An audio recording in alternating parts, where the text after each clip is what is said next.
And on today's Toy Spot, we're going to be looking at the Neca Predators line. We're going to be looking today at the Falconer Predator.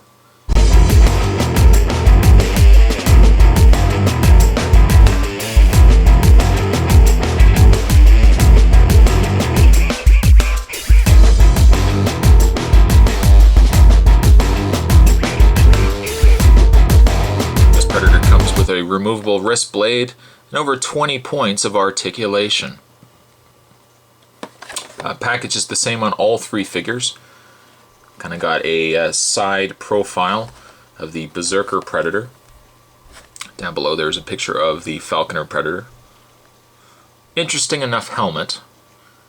I don't know the reasoning why his helmet would be different, especially seeing if he's a new kind of rookie Predator. I don't know the reasoning why his helmet is different than most Predators.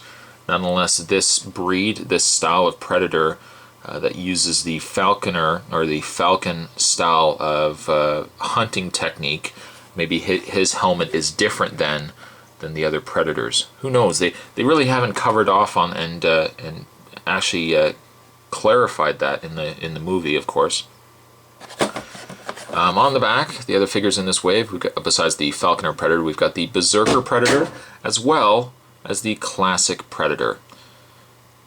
And the read-up says, highly skilled in engineering, Falconer Predator isn't interested in following the old Yucha traditions of the hunt. To him, the hunt must evolve. Along with his tools, in his eyes, the best way to do so is to observe and acquire the techniques and technology of those he hunts. As a newly successful young blood class predator, Falconer Predator became intrigued by his prey that used flying creatures as a hunting tool.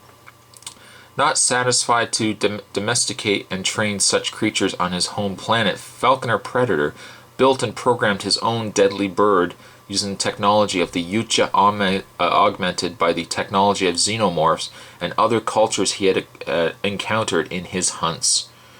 There's a very neat picture of Falconer. Seems to me like he is the tech. And maybe it'd be neat kind of see in a future Predators movie, maybe there being a split kind of style of Predator. The ones that are more the traditional hunt Predator that use like their hands, you know, and weapons and stuff like that. And then the ones that are using more science and using the high-end technology. That'd be kind of interesting to see the comparison between the two. At any rate, that's packaging on the Falconer. What we're going to do is we're going to open this up and we will have ourselves a better look at the Falconer Predator. Stay tuned. And so the Falconer Predator is out of package. Let's get a look at the figure. Wow. This figure is nice. I would almost go as far as to say that as much as I like the Berserker Predator, I think I like the Falconer Predator more. His helmet is very cool. And I guess in some ways, I kind of answered my own question at the beginning of the review, because I said, well, I couldn't figure out why his helmet was so different.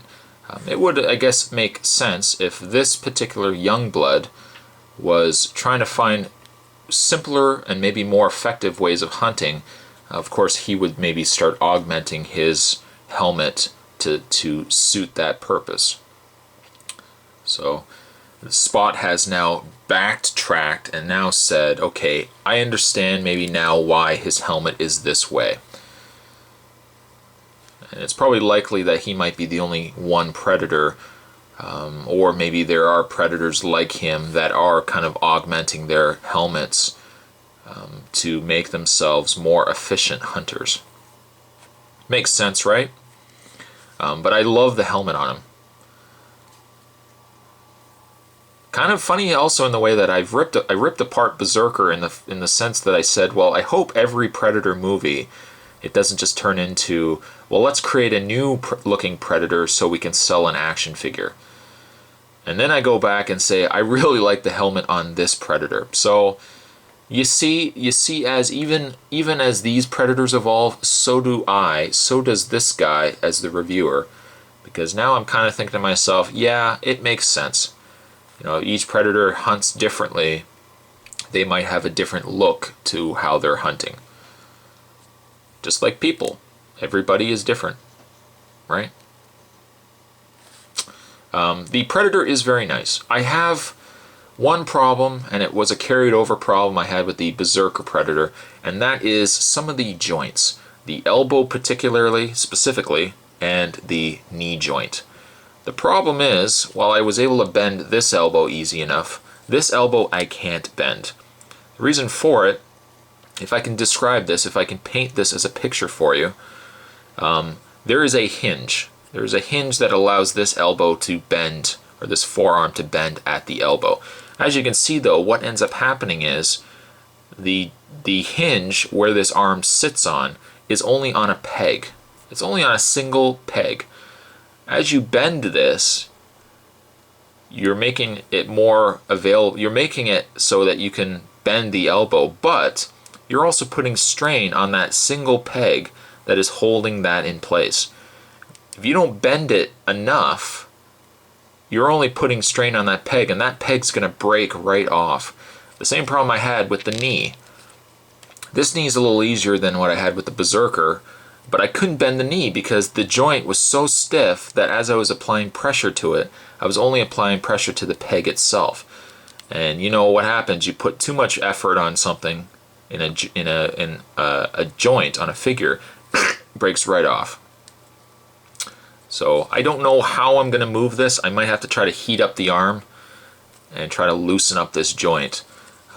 Because see, as you can see, it bent fine on this arm, but it also seems like this arm is way too far up that I can't bend it without applying force to the peg itself.